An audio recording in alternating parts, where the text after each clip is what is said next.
Leviticus chapter 11. Then the Lord said to Moses and Aaron, "Give the following instructions to the people of Israel. Of all the land animals, these are the ones you may use for food. You may eat any animal that has completely split hooves and chews the cud. You may not, however, eat the following animals that have split hooves or that chew the cud, but not both.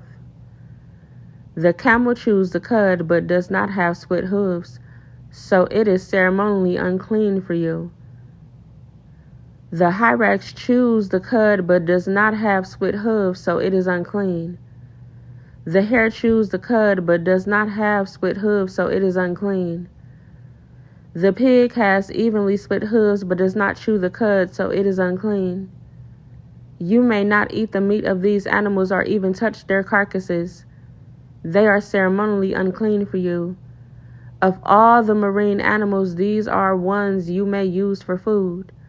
You may eat anything from the water if it has both fins and scales, whether taken from salt water or from streams. But you must never eat animals from the sea or from rivers that do not have both fins and scales. They are detestable to you. This applies both to little creatures that live in shallow water and to all creatures that live in deep water. They will always be detestable to you. You must never eat their meat or even touch their dead bodies. Any marine animal that does not have both fins and scales is detestable to you. These are the birds that are detestable to you. You must never eat them: the griffin vulture, the bearded vulture, the black vulture, the kite, falcons of all kinds, ravens of all kinds, the eagle owl, the short-eared owl, the seagull, hawks of all kinds, the little owl, the cormorant, the great owl, the barn owl, the desert owl, the Egyptian vulture, the stork, herons of all kinds, the hoopoe, and the bat. You must not eat winged insects that walk along the ground. They are detestable to you. You may, however, eat winged insects that walk along the ground and have jointed legs so they can jump. The insects you are permitted to eat include all kinds of locusts, bald locusts, crickets, and grasshoppers. All other winged insects that walk along the ground are detestable to you. The following creatures will make you ceremonially unclean. If any of you touch their carcasses, you will be defiled until evening. If you pick up their carcasses, you must wash your clothes, and you will remain defiled until evening. Any animal that has split hooves that are not evenly divided or that does not chew the cud is unclean for you. If you touch the carcass of such an animal, you will be defiled. Of the animals that walk on all fours, those that have paws are unclean.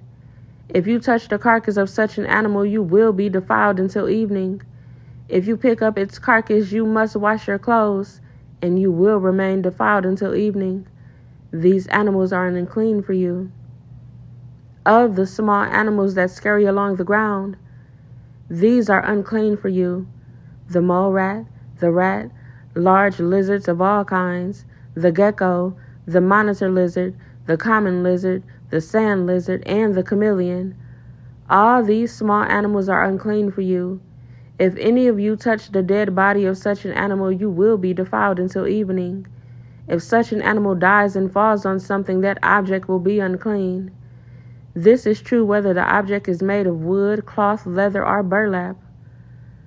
Whatever its use, you must dip it in water, and it will remain defiled until evening.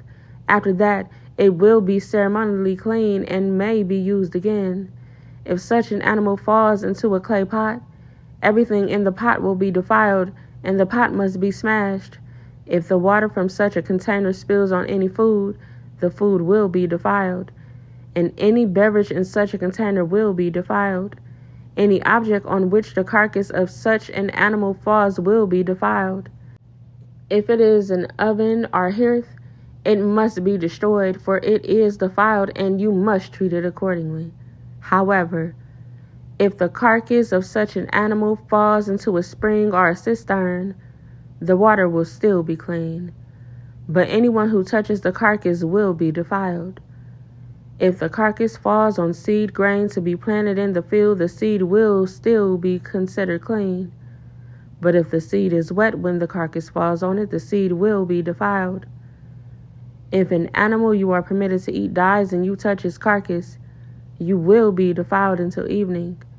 If you eat any of its meat or carry away its carcass, you must wash your clothes and you will remain defiled until evening. All small animals that scurry along the ground are detestable, and you must never eat them. This includes all animals that slither along their bellies, as well as those with 4 legs and those with many feet. All such animals that scurry along the ground are detestable, and you must never eat them. Do not defile yourselves by touching them. You must not make yourselves ceremonially unclean because of them, for I am the Lord your God. You must consecrate yourselves and be holy, because I am holy.